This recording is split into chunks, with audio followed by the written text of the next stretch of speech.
సిద్దిపేట మాజీ municipal chairman Basangari Ramesh ను యువ నాయకులు ఆదర్శంగా తీసుకోవాలని మాజీ మార్కెట్ కమిటీ చైర్మన్ పాలా సాయిరాం బీఆర్ఎస్ నాయకులు మచ్చా వేణుగోపాల్ రెడ్డి అన్నారు.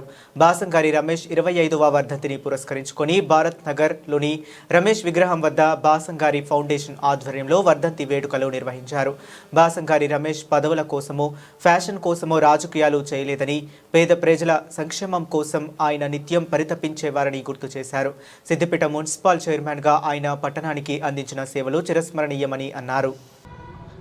సిద్దిపేట ప్రజల అభిమాన నాయకుడు మా తండ్రి గారైన స్వర్గీయ బి రమేష్ 25వ వర్ధంతి సందర్భంగా ఈరోజు ఆయన విగ్రహం వద్దకి పార్టీలకు అతీతంగా ఆయన అభిమానులు వచ్చి నివాళులు అర్పించడం చాలా సంతోషకరం.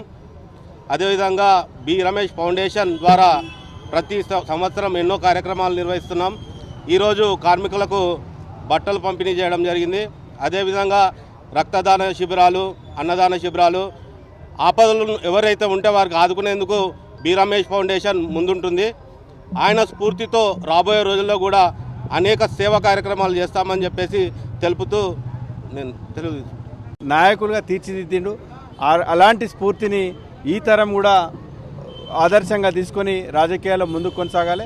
చాలా ప్రజలకు అందుబాటులో ఉండి చాలా నిరాడంబరమైన జీవితాన్ని గడిపి ప్రజలకు ఆదర్శంగా సేవలు చేసి చాలామందిని లీడర్లు కూడా తీర్చిదిద్దిన వారి స్ఫూర్తిని మేము కూడా ముందుకు తీసుకొని పోతాం. పట్టణ ప్రజలకు ఒక మున్సిపల్ చైర్మన్గా, కౌన్సిలర్గా, వైస్ చైర్మన్గా అంచెలంచెలుగా ఎదిగి ఒక చిరస్థాయిగా అందరి హృదయాల్లో నిలిచిపోయేలాగా సేవలు చేసినటువంటి రమేష్ అన్న ఎప్పటికీ చిరస్మరణీయుడు. వారి ఆదర్శాలను, వారి స్ఫూర్తిని మేము కూడా ముందుకు కొనసాగిస్తామని చెప్పి తెలియజేస్తూ వారి వర్ధంతి సందర్భంగా ఘనమైన మనస్ఫూర్తి నివాళులు అర్పిస్తున్నాం. జోహార్ బాసంగారి రమేష్ అన్న. ఈరోజు బాసంగారి రమేష్ అన్న గారి 25 సంవత్సరాలైన తను లేక అయినా కూడా ప్రతి ఒక్కరూ ఇప్పటికి కూడా గుర్తుంచుకొని తను చేసిన సేవలు గుర్తుంచుకొని అన్ని పార్టీల వాళ్ళందరూ కూడా ఈరోజు ఈ కార్యక్రమంలో పాల్గొన్నందుకు ప్రత్యేకంగా పేరు పేరున ధన్యవాదాలు. అంటే ప్రతి నాయకుడు నాయకత్వంలో ఎలా ఉండాలి అని చెప్పి నిరూపణనే రమేష్ అన్న.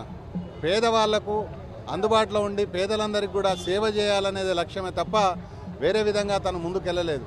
అంటే తను చైర్మన్ అయ్యే వరకు కూడా తన సొంత 200 గజాల జాగ కూడా లేని వ్యక్తి అధికారికంగా చైర్మన్గా ఉన్నా కూడా తను ఎక్కడ కూడా రూపాయి సంపాదించకుండా పేద ప్రజలకు సేవ చేసే కార్యక్రమంలో ముందుకెళ్ళిండు.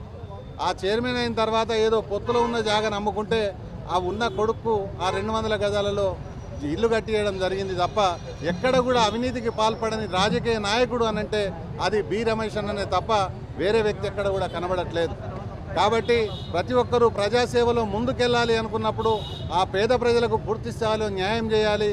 మనమే బాగుండడం కాదు, ప్రజలందరూ కూడా బాగుండాలని కోరుకున్న వ్యక్తి రమేష్ అన్న. కాబట్టి 25 సంవత్సరాలు గడిచినా కూడా ప్రతి ఒక్కరు కూడా రమేష్ అన్నను యాద్ చేస్తూ దేశంలోనే మొట్టమొదటిగా ఆ రోజు 2000 సంవత్సరంలో ఇక్కడ విగ్రహాన్ని పెట్టాలని చెప్పిన మా నాయకులందరికీ, పెద్దలందరికీ పెట్టి ప్రతిరోజు ఈ కార్యక్రమంలో పాల్గొంటున్న వారందరికీ పేరు పేరున కృతజ్ఞతలు.